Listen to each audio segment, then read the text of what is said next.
Nectar from heaven. Kashyapa Brahma had two wives, Vinata and Kadru. One evening, they went to the seashore for a stroll. There in the distance, they saw Indra's beautiful white horse. They were both enchanted by its beauty and gazed at it with admiration. Vinata said, "Look, sister, how white the horse is. Rarely does one see such a pure white horse." "Yes, yes," agreed Kadru. "But its tail has black bands. But for that, the horse would have been much more beautiful." Vinata was surprised. She looked hard at the horse but could not find any black bands on its tail. She said, "Perhaps you cannot see properly. There is no blackness at all in the tail. Look at it again." Kadru insisted that the tail was black. They got into an argument and finally they laid a bet. If the horse's tail was white, Kadru would serve Vinata as her slave. If the tail was black, then Vinata would become Kadru's slave. Then Vinata said, "All right, let us go near the horse and check its tail." "Not now," said Kadru. "It's already dark. We will examine it in the morning." Vinata agreed and they returned home. As soon as Kadru reached home, she called all her children together and told them about her bet with Vinata. Kadru was a serpent maiden, so her children were snakes. They were surprised when they heard about the bet. They said, "Mother, why did you lay such a bet at all? Indra's horse is pure white. Tomorrow morning, when you discover this, you will have to serve Vinata as a slave for life.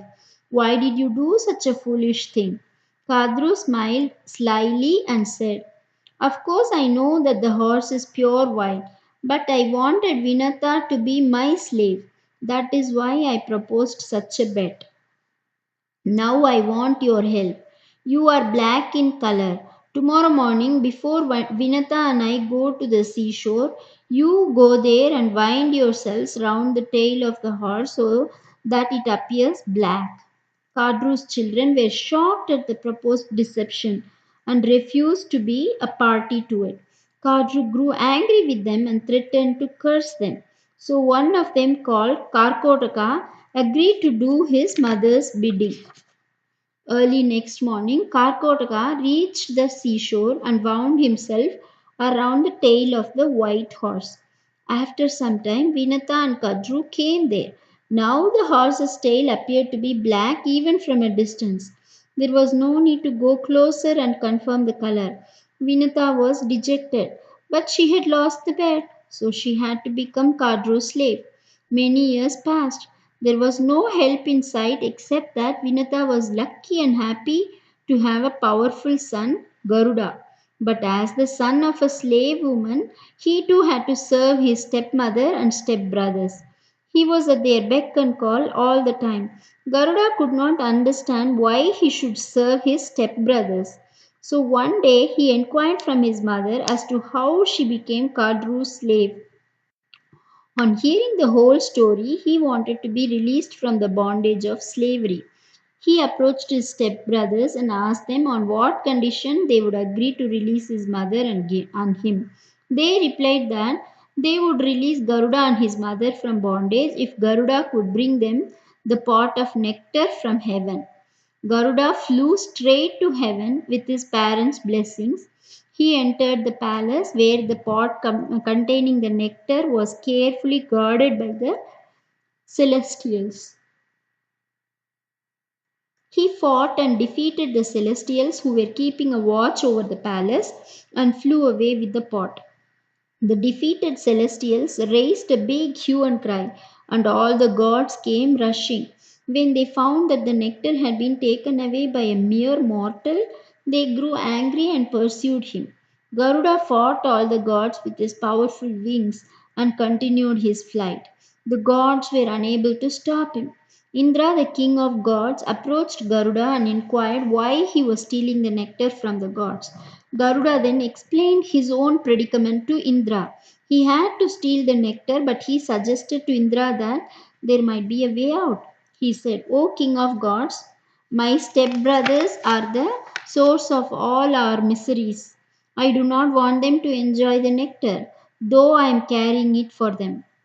The moment I hand over this pot to my brothers, we will be free, and I shall take my mother away from there.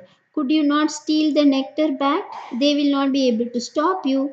Indra was pleased at this suggestion. He praised Garuda for his devotion to his mother and blessed him. Garuda flew to his brothers and called all of them together. He placed the pot of nectar on a seat made of darba grass and said, "Look, here is the nectar from heaven. Now fulfill your promise and release my mother and me from slavery." The brothers were happy beyond words when they saw the nectar.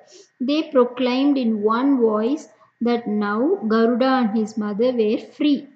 Garuda asked his mother to climb on his back. As he made ready to fly away, he gave some parting advice to his brothers. Brothers, you know that this is the sacred nectar from heaven.